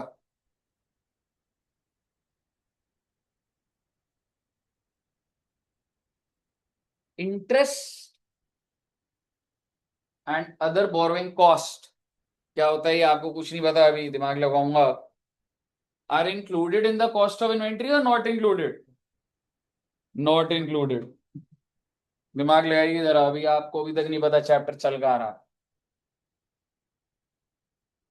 सपोज करिए आपको मोबाइल की दुकान चलानी, कितने मोबाइल रखने पड़ेंगे आपको? You want to be a trader in mobile, okay? आप चाहते सिर्फ कालका जी में मोबाइल की शॉप खोलनी, कितने मोबाइल शॉप में होने चाहिए? 100, 200? 200 मोबाइल। एक मोबाइल कितने का आएगा ऑन एन एवरेज? 15 से 20 हजार। तो 200 इंटू 20 हजार, कितने रुपए हो गए? 40 लाख। आपने काफी कम बोला, पर चलो ठीक है, ग्राउंड ऑफ ले लेता हूं, मान लो 50 लाख का माल मेरी दुकान पे हो, ठीक है जी? मेरे पास पैसे नहीं है, क्या मैं लोन ले सकता हूँ? बैंक के पास जा सकता हूँ कि मेरे को बिजनेस करना है, मेरे को पैसे चाहिए, बैंक का काम है पैसा देना, तो बैंक मुझे लोन दे देगा, दे देगा, लेट सपोज सिक्योरिटी देगा। मैं आपको 50 लाख दे रहा हूँ सिक्योरिटी, क्या ऑफर कर रहे हैं आप? क्या सिक्योरिटी होती है जी? सोचो, बाहर मार्केट में दुकानें हैं, उन्होंने करा हुआ है ये सारा झमेला। जो मोबाइल है ना, वही सिक्योरिटी है। अगर आपने पैसे नहीं दिए तो आपकी जो दुकान पे मोबाइल है वो ले जाएंगे।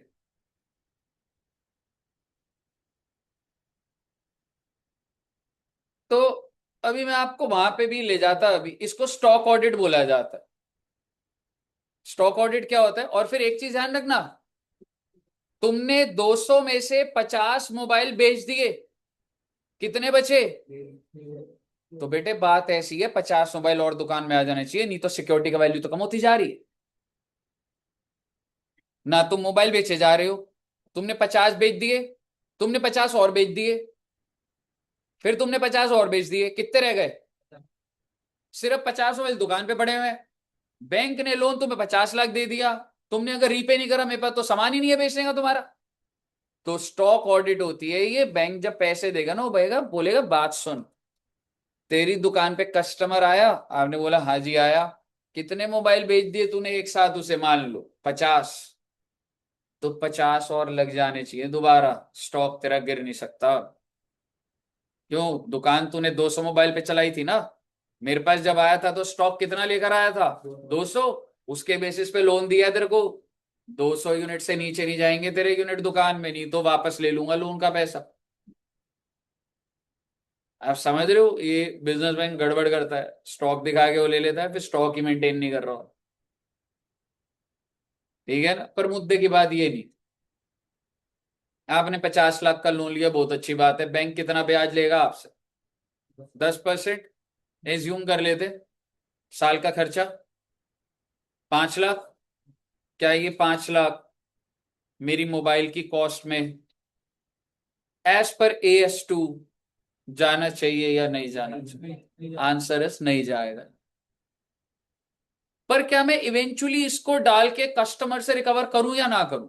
That's my business call. आप समझो मैं इसको 10 गुना बेचूं हमने मोबाइल को, कोई क्या कर लेगा भाई, बिजनेस है।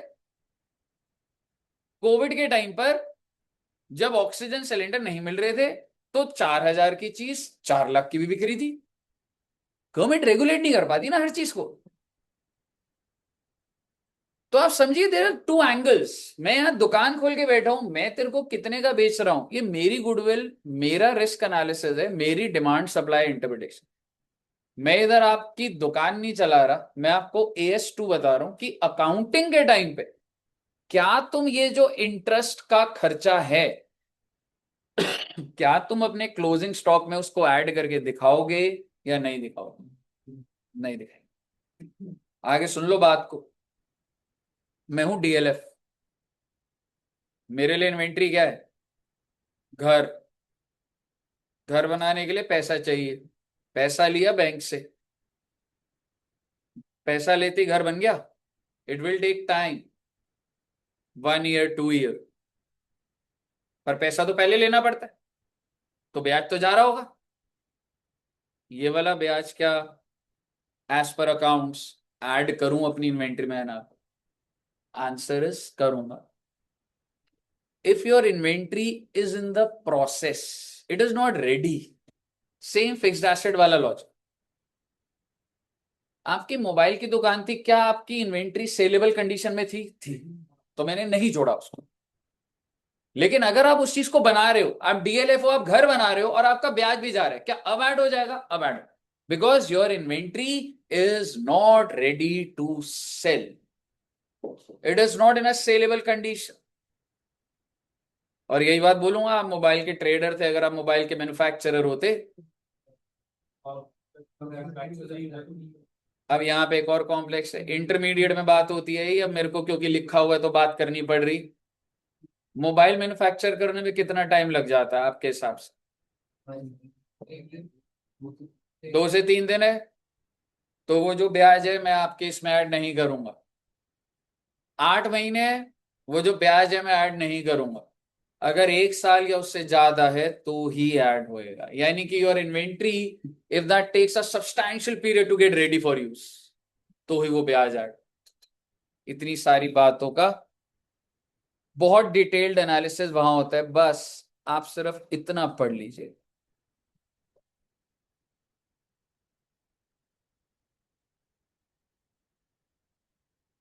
सिर्फ इसको रीड करना, एक बार लिखना मत।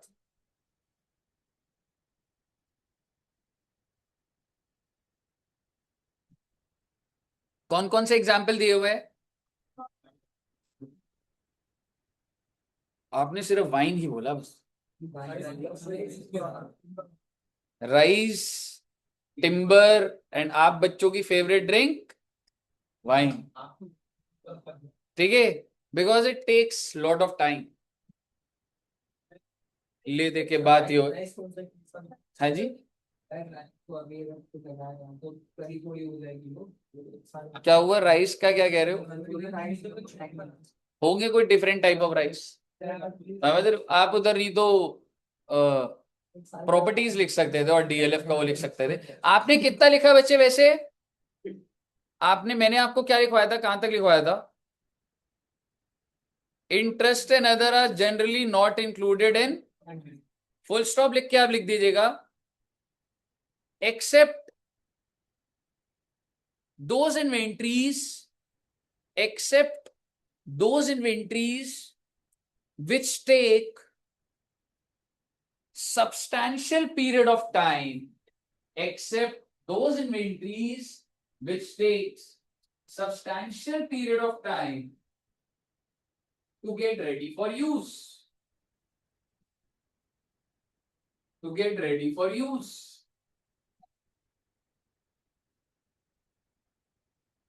Example, wine, rice, timber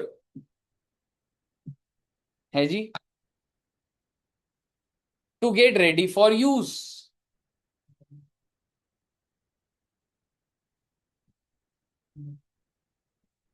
ले रहे ना?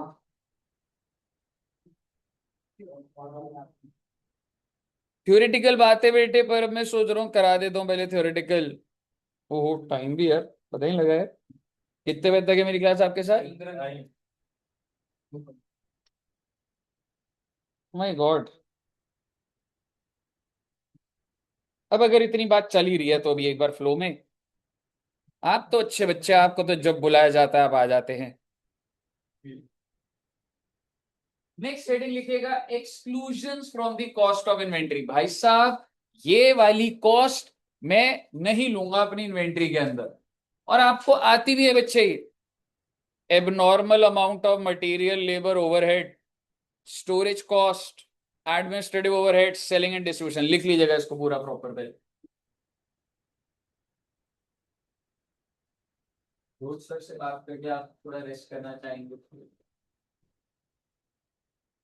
इतना लॉ इतना पढ़ने में है भी सही क्या लॉ में?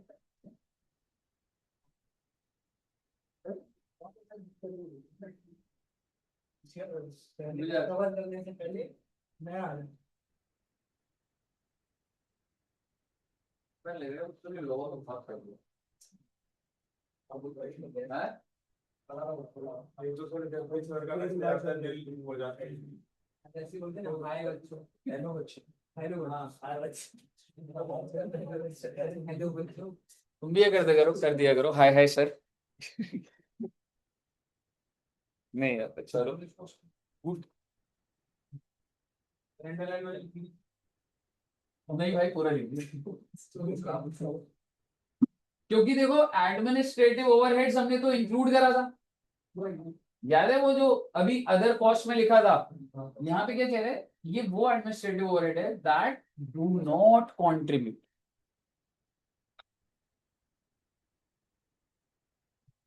To bring the inventory to present location and condition. If they contribute तो इंक्लूड हो जाता है, if they do not contribute तो एक्सक्लूड हो जाता है। बहुत अच्छी बात है। स्टोरेज का भी पूरा लिख लेना रे।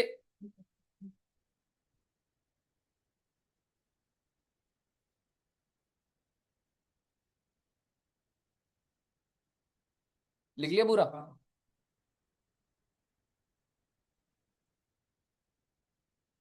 ये वाला तो मैंने आपके साथ फाइनल अकाउंट से डिस्कस करा था। एबनॉर्मल वेस्टेज कस्टमर के ऊपर थोड़ा ना जाता है, तो इन्वेंट्री की कॉस्ट थोड़ा ना बढ़ाऊंगा मैं। दूसरी बात, स्टोरेज कॉस्ट क्या इसको इंक्लूड करूं या नहीं करूं? क्योंकि स्टोरेज कॉस्ट तब लगती है जब आपकी इन्वेंट्री तैयार हो जाती है। मान लो मेरा फैन का बिजनेस है, फैन बना हुआ है, एक गोडाउन रखा हुआ है जहां पे बने हुए रखे हुए, तो क्या ये इसको मैन्युफैक्चरिंग में हेल्प कर रहा है? नो। क्योंकि आप समझो, मैं अगर ओवरऑल बोलूं, इन्वेंट्री के अंदर वो कॉस्ट जाती है जब तक वो रेडी नहीं होता तब तक की कॉस्ट। लेकिन आगे क्या लिखा है, if those storage cost are necessary in the production process, जैसे इफ आई से वैक्सीन थी बच्चे, क्या मैं कह सकता हूं कि वैक्सीन के अंदर अगर मिड लेवल पे उसे -30 डिग्री पे रखना है तो स्टोरेज तो करना पड़ता होगा, फिर उसका 5 दिन बाद प्रोसेस स्टार्ट होगा, फर्दर आगे कुछ होगा। तो अगर वो part of the production process है तो मैं उसको लूंगा, लेकिन अगर वो part of the production process नहीं है तो मैं उसको नहीं लूंगा। समझ रहे हो? क्लियर है ना? Then administrative and then selling and distribution. All clear till here? क्या आप थोड़ा सा और सुनना चाहेंगे?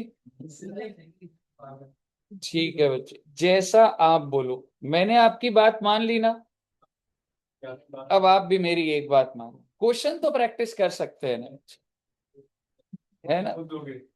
नहीं नहीं, वो मैं नहीं कराने होते हैं बच्चों के साथ, यार बहुत गलत हो रहा है। कोई भी नहीं सुन रहा तुम्हारी, नहीं।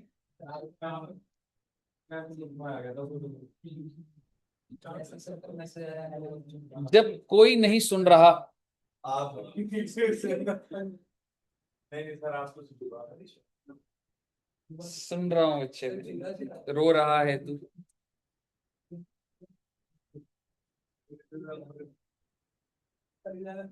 इजी क्वेश्चन करा दूं?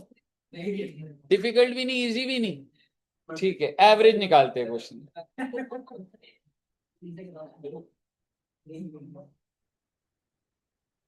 मुझे 1 घंटा पढ़ाने का बहुत मन कर रहा है, मुझे सारा खत्म करना था। टाइम कैसे निकल गया, मैंने थ्योरी ज्यादा लिखवा दिया।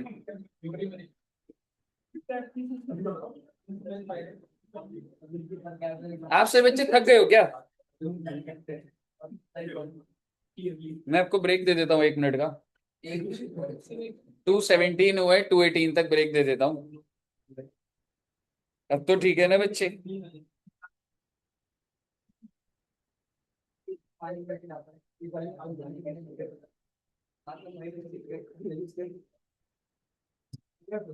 तोड़ दिया।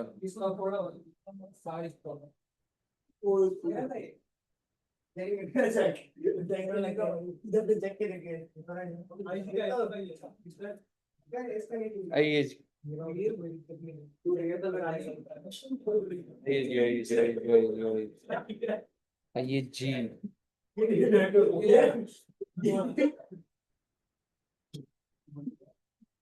अरे यार पूरा हराम पड़े।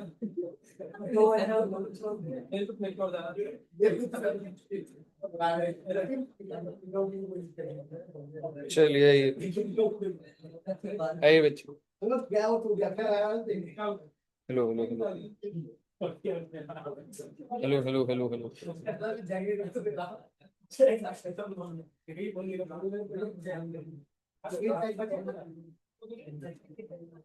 Hello hello hello hello hello hello flow बन नहीं पाएगा यार। मेरे पास कोई भी क्वेश्चन ऐसा नहीं है, it has to start with a concept. वो ना परपेचुअल वाला भी वो जो था ना, तो एक काम करते हैं, अगली क्लास का मुझे वेंसडे। कैसे मिल गई यार क्लास? चलिए आइए बच्चे, थोड़ा सा देखते हैं, थोड़ा सा प्लीज आइए। सर, आपको ध्यान है हमने अभी अभी एक क्वेश्चन करा था,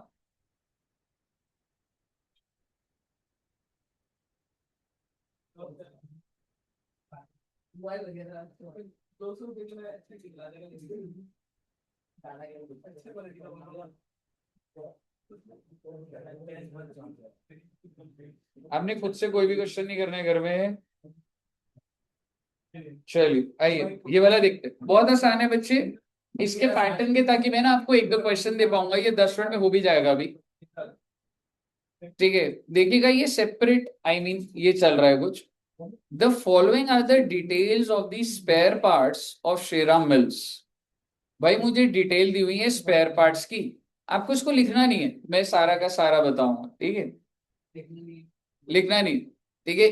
1 जनवरी को कितनी इन्वेंट्री आपके पास इसकी स्पेयर पार्ट की? 0। फिर 1 जनवरी को आपने कितने परचेज करे? 100 units at the rate of 30। कोई बात नहीं, हम सिर्फ डिटेल ले रहे हैं। 15 जनवरी को इशूड फॉर कंजम्पशन, मतलब तुमने जो 100 खरीदे थे उसमें से 50 क्या कर दिए तुमने, इशू कर दिए। इशू का मतलब होता है प्रोडक्शन प्रोसेस में लग गए। फिर दोबारा परचेज करे, फिर इशू करा, फिर 20 को इशू करा। वो क्या बोल रहा है, find out the value of inventory on 31 March 2022 if the company follows first in first out. ये थोड़ा सा अलग है, ध्यान से सुनिए। इस मेथड को परपेचुअल सिस्टम बोलते हैं। देखो, जो अकाउंट स्ट्रीम होती है ना, आप जब अकाउंट स्ट्रीम में होंगे, आप ना आखिरी दिन नहीं जागते, आपके पास ना डेली इन्वेंट्री का स्टेटस होता है। ऐसे नहीं होता कि एक इतनी बड़ी ऑर्गेनाइजेशन चल रही है और आओ 31 मार्च को गिनती करने चलते, ऐसा नहीं होता। एवरी डे क्या प्रोक्योर हो रहा है, क्या इशू करा जा रहा है, क्या बच गया, एवरी डे मेरे पास डेटा। और इस चीज को क्या बोला जाता है बच्चे, परपेचुअल सिस्टम। और कुछ भी नहीं है ये, आप बस एक बार फॉर्मेट देखिएगा। मैं डेटा मेंटेन करूंगा क्या क्या रिसीव हुआ, मैं डेटा मेंटेन करूंगा क्या क्या इशू करा, और मेरा बैलेंस आ जाएगा। ठीक है, कोई रॉकेट साइंस नहीं है। आप मुझे बताइए कि मैंने आपके सामने में दोनों आंसर इसलिए दिखा रहा हूं, यही हो जाएगा 1 जनवरी को। ठीक है, और ये कॉलम क्या बन गया मेरा बच्चे, एक डेट का। सबको दिख रहा है ना? ठीक है, 1 जनवरी को what is my opening inventory, तो मैंने बैलेंस आखिरी में भी लिख दिया बच्चे, ये नहीं। अच्छा, रिसिप्ट में क्या क्या, यूनिट्स, रेट, अमाउंट। फिर इशू भी करूंगा तो units, rate, amount and units, rate, amount. Format clear है सबको? अब मैंने कब परचेज करा, मैंने 1 जनवरी। I purchased on 1 January. How many units? 100. I purchased at the rate of 30. So the amount is 3000. क्या मैंने 1 जनवरी को इशू करा? नहीं। तो 1 जनवरी जब खत्म हो गया तो मेरा, अगर मैंने कुछ इशू नहीं करा तो ये डैश हो गया। और 1 जनवरी को कितना स्टॉक हो गया मेरा, 100 यूनिट, 30 रुपए के हिसाब से 3। 2 तारीख को भी स्टॉक क्या है मेरा, सेम 3। कब तक सेम रहेगा, जब तक नेक्स्ट मूवमेंट नहीं आई। या तो मैं खरीदूंगा या इशू करूंगा। और कब है बच्चे वो, 15 तारीख। 15 तारीख को मैंने क्या करा, मैंने कुछ परचेज वरचेज नहीं करा है, मैंने क्या करा है, इशू। कितने यूनिट, 50। किस रेट पर, बेटे जो रेट होगा उसी पे तो करूंगा ना। ठीक है, क्या रेट चल रहा है वो, 30। कितना हो गया, 1500। तो मेरा क्लोजिंग स्टॉक क्या आ जाएगा, 50, 30, 1500। सॉर्टेड है। नेक्स्ट क्या है बच्चे, 1 Feb. On 1 Feb how many units are purchase, कितने रुपए के, टोटल क्या हो गया, 8। क्या 1 फेब को और कुछ खरीदा मैंने, नहीं। अब आपको ये समझना चाहिए कि मेरे पास एक इन्वेंट्री तो पहले से चल रही है 50 यूनिट्स। ठीक है, और ये वाली 200 और आ गई, कितने रुपए वाली, 40। मैं इसको ऐसे मर्ज नहीं कर सकता। आई हैव टू लॉट्स, क्योंकि ये फीफो है। 50 यूनिट क्लोजिंग स्टॉक में दिखाऊंगा कितने रुपए से, 30 रुपए से। ठीक है ना, 50 यूनिट 30 रुपए के, ये तो मेरे बच ही रहे हैं। और 200 खरीदे 40 के, ये भी बच रहे हैं बच्चे। So this is my closing stock. अब आप मुझे बताइए मैंने नेक्स्ट कब इशू करा होगा, 15/2। कितने यूनिट्स इशू करे, आइए देखते हैं क्वेश्चन में, 100। अब आप मुझे बताइए ये 100 कौन से वाले में से हुई, पहले तो वो 50 वाले फीफो है, और उसके बाद बाकी 50 तो 200। तो आप देखिए इशू के टाइम पे मुझे 50 इशू करे कितने रेट वाले बच्चे, 30 वाले। और 50 इशू करे कितने रेट वाले, 40 वाले। अब मेरा क्लोजिंग स्टॉक क्या बच गया, तो 40 वाला ही बचा होगा ना। तो अब 150 क्या बचा, 40 वाला। और मैंने 20 फरवरी को भी 100 यूनिट अब जब इशू करूंगा, तो मैं बता रेट ही 40 का है, 40 वाला इशू करूंगा, 50 बच गए 40 के। मुझे बताइए क्या ये टेबल बन जाएगा आपका, वेरी गुड। ये बहुत ही आसान टेबल था। ठीक है, घर जाके आप इसको बनाइएगा। लेकिन आप मुझे बताइए, मुझे तो ये वाला कराना था। वो वाला तो मैं आपको हेल्प कर रहा था कि होमवर्क में हो जाए। क्वेश्चन क्या कह रहा है ये वाला, बस ये वाला करेंगे और नमस्ते कर देंगे बच्चे। Continuing with the information given in illustration number 11, अभी अभी जो क्वेश्चन करा, find out the value of inventory on 31/3 if company follows. अब की बात फीफो ना है, वेटेड एवरेज है, और उसमें थोड़ा सा फर्क है। क्या फर्क है मैं आपको बताता हूं। जितनी बातें आपको याद होंगी वो तो हो ही जाएगा। ओपनिंग तो नीली था, 100 यूनिट खरीदे थे, कितने के? बहुत अच्छी बात है। और जब कुछ इशू ही नहीं करा था तो यही क्लोजिंग आ गई। भाई जब मेरे पास ज्यादा रेट नहीं तो वेटेड एवरेज हो, चाहे जो मर्जी हो, भाई तो आएगा भी तो। अब आप मुझे बताइए, आपने इशू कर दिया था बच्चे, मैं माफ कर देता हूँ प्लीज। आप पहले मुझे ये बता दो, 1 जनवरी को किसी को कोई दिक्कत? 1 जनवरी क्लियर है सबको? मैंने कौन से दिन इशू करा? कितने यूनिट्स? किस रेट पे होगा? 1500 आ गया, जो बच गया वो आ गया 50, 30, 15, सॉर्टेड है। फर्स्ट फेब को I purchase how many units at 40 and 8000। अब मैं इसको डिफरेंट नहीं लिखूंगा, अब मेरे पास टोटल यूनिट्स कितने हो गए ना। आप पहले मुझे बताइए यूनिट्स। 250। ऊपर वाले में मैंने क्या करा था, 50 और 200 अलग। इधर नहीं करूंगा, यहां पे एक रेट निकलेगा कि ये 250 का रेट क्या है। तो आप मुझे बताइए, तुमने जो वेटेड एवरेज सीखा था, 50 यूनिट तुम्हारे ऑलरेडी कितने पे चल रहे हैं? 30 पे। 200 यूनिट कितने में और आ गए? 40 पे। क्या ये मैंने टोटल कॉस्ट नहीं लिख दी? एंड डिवाइडेड बाय,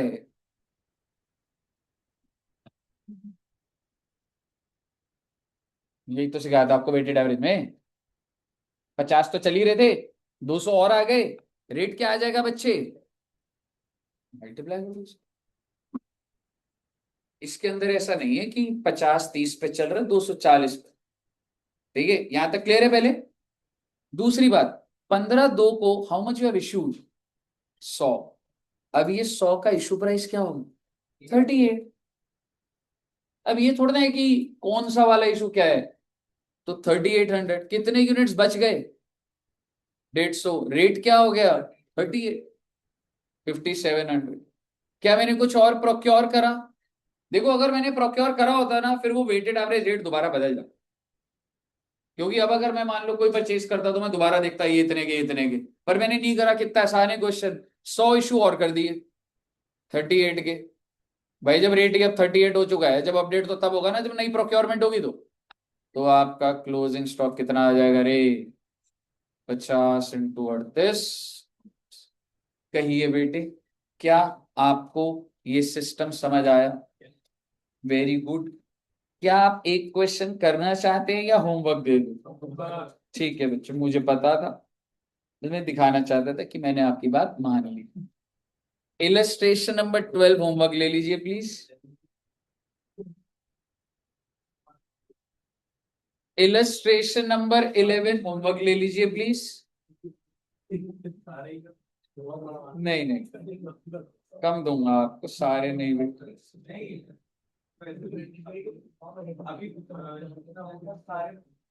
आप पर वो पता नहीं लगेगा, जितना मैंने करा दिया हो जाएगा। इलस्ट्रेशन नंबर 5 होमवर्क ले लीजिए प्लीज। चैप्टर तो बचा हुआ है, 3 घंटे का चैप्टर बचा होगा। इलस्ट्रेशन नंबर 3 होमवर्क ले लीजिए प्लीज। इससे ज्यादा 1 मिनट। नाराज मत हो बेटे, मुझे पता है आप नाराज हो रहे हो कि ये क्या इतना है, कोई क्वेश्चन का होमवर्क ही नहीं दिया। नाराज मत हो बच्चे, मेरे पास कोई क्वेश्चन है ही नहीं और देने के लिए। ये जो 4 क्वेश्चन आपको दिए हैं सारे के सारे कर लीजिएगा। अगली क्लास में ऑलमोस्ट आपका खत्म हो जाएगा, 1 घंटे का और बचेगा, पर हो सकता है नेक्स्ट क्लास अगर लंबी हुई 3 साढ़े 3 भी तो खत्म होगा, पर इस हफ्ते थोड़ा लाइट ही रखूंगा। 2 क्लासेस में इसको खत्म करेंगे। ठीक है बच्चों, चलिए इतना रखते हैं जी। Thank you very much. बहुत बहुत बहुत उसमें रिसिप्ट क्यों लिख रहे हैं? पेमेंट क्यों नहीं लिख रहे? Payment stock taking